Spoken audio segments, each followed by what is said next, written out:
The movie begins with a scene featuring Angela, a widow, who answers a phone call that leaves her feeling downcast. Initially, Angela suspects the silent caller to be her former spouse, from whom she has been estranged for an extended period. Despite repeatedly uttering her husband's name during the call, she receives no response. Eventually, it becomes clear that the caller is not her ex-husband. Instead, it is a young man named Diego, who is the child of a psychiatrist that Angela frequently consults. Turns out Diego secretly liked his own mother's patients because he had sexual misconduct. Even when he was on the phone with Angela, he did five-finger exercises and fantasized with Angela's voice. Unfortunately, Angela doesn't know yet that it's not her husband but a jealous teenager. Then, as Diego climaxed, he hung up and immediately wiped his life's water with a piece of paper, then put it in a folder and wrote down the date when he did that. One night, Angela, who had grown indifferent to the mysterious caller's identity, boldly invited him to her home for dinner. She waited for hours, finishing several bottles of drinks, but the caller didn't show up. Eventually, Angela became dizzy from the effects of the alcohol. Concerned, she contacted the caller, informing him that she couldn't wake up. Diego, upon hearing this, immediately rushed to Angela's rented house, broke through the door, and took her to the doctor. After a brief period, Angela regained consciousness in the hospital, shocked to find herself there. When she inquired about who brought her to the hospital, the doctor informed her that it was Diego. The doctor informed Angela that the person who brought her to the hospital was a teenager named Diego. Angela was taken aback because she didn't have a friend named Diego, let alone a teenager.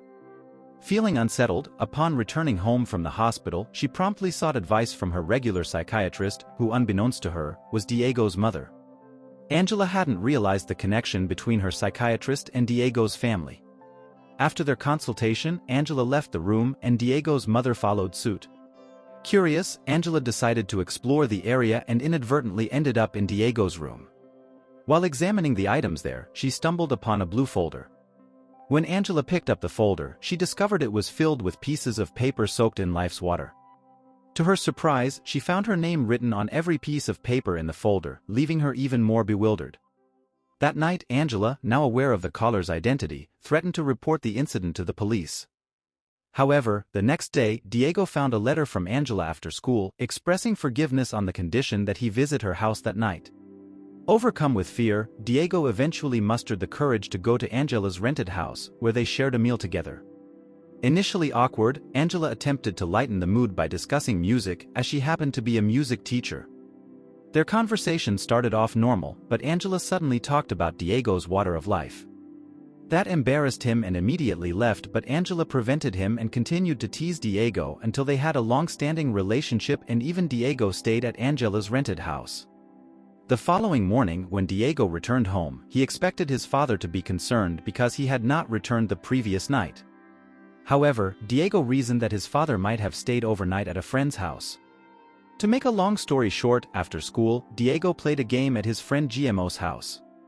Later, Diego recounted his warm experience with a widow named Angela to his friend. Diego's friend was surprised by strange taste. A teenager but had sex with a woman twice his age. One day, the secret Diego had been concealing was uncovered by his mother. She discovered a collection of personal documents that Diego had compiled. His mother inquired whether this discovery was connected to Diego's recent pattern of arriving home early in the morning. Diego explained that he had been spending a few nights at a friend's place and disclosed that he was in a same-sex relationship. He admitted that he had been using his relationship with Angela as a cover. Diego's mother was taken aback by this revelation and struggled to process her son's connection with Angela. Despite the complications, Diego was open about introducing Angela and even suggested they all go out on a date. Following their outing, Diego visited Angela's home as they had planned. However, that evening, Diego's sister called him, feeling lonely at home, so he brought her along to Angela's place. While at Angela's, her mother called to check on her whereabouts. Angela candidly replied that she was with Diego at her house, which led to Diego's mother learning about his frequent visits there. She confronted Angela, expressing her disapproval of their relationship, likening it to a mother-son dynamic, especially given Diego's youth. Angela, however, saw no issue with their relationship, believing that their mutual love was justifiable as Diego was maturing. Upon learning that Diego's mother had imposed a ban on their communication, vigilantly monitoring to thwart their meetings, Angela was left desolate.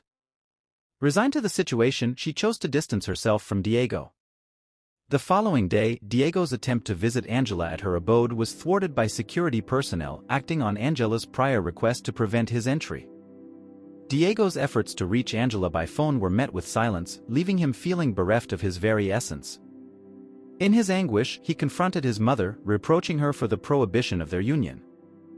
His mother responded with gentle patience, explaining that Diego lacked the emotional and financial maturity for a profound commitment, particularly with someone of Angela's seniority. Although Diego appeared contemplative and troubled, he dismissed the counsel. Then, unexpectedly one evening, Angela beckoned him to her residence. Without hesitation, Diego hastened to her, culminating in a clandestine encounter that lasted till dawn. Diego's parents, upon discovering this, refused to overlook the matter. They convened a family assembly to admonish Diego, particularly for exposing his younger sibling to adult matters and his own indiscretions. Yet it seemed Diego's sole concern was the pursuit of his relationship with Angela. Diego's rebellious streak reached such heights that his parents felt powerless. On a day when he was supposed to be at school, Diego impulsively chose to flee and join Angela in her car. They appeared joyous together, and the implications of their actions were left to the audience's imagination as the film concluded at this juncture. What are your thoughts on this film? Indeed, it presents a captivating and exotic narrative, particularly for those unfamiliar with the genre of forbidden love. Beyond the film's controversial subject, the performances stand out for their brilliance, and the story, though unconventional and initially perplexing, ultimately weaves together in a satisfying tapestry. The psychological nuances add a layer of intrigue that might leave even professionals feeling uneasy about conducting sessions from home. The film also delves into the complexities of sexuality from various perspectives, including beginnings, deviations, and the challenges of unequal relationships. The actors, Karen Telles and Denise Froga, delivered standout performances, and the entire cast, including the youngest, Tom Karabian and Anita Fz, contributed to the film's success. For those who may have missed it, the film is titled The Other End, also known as FACO. Before we part ways, consider liking this video and activating notifications to stay updated. Don't forget to subscribe for more content, and I'll see you in the next video.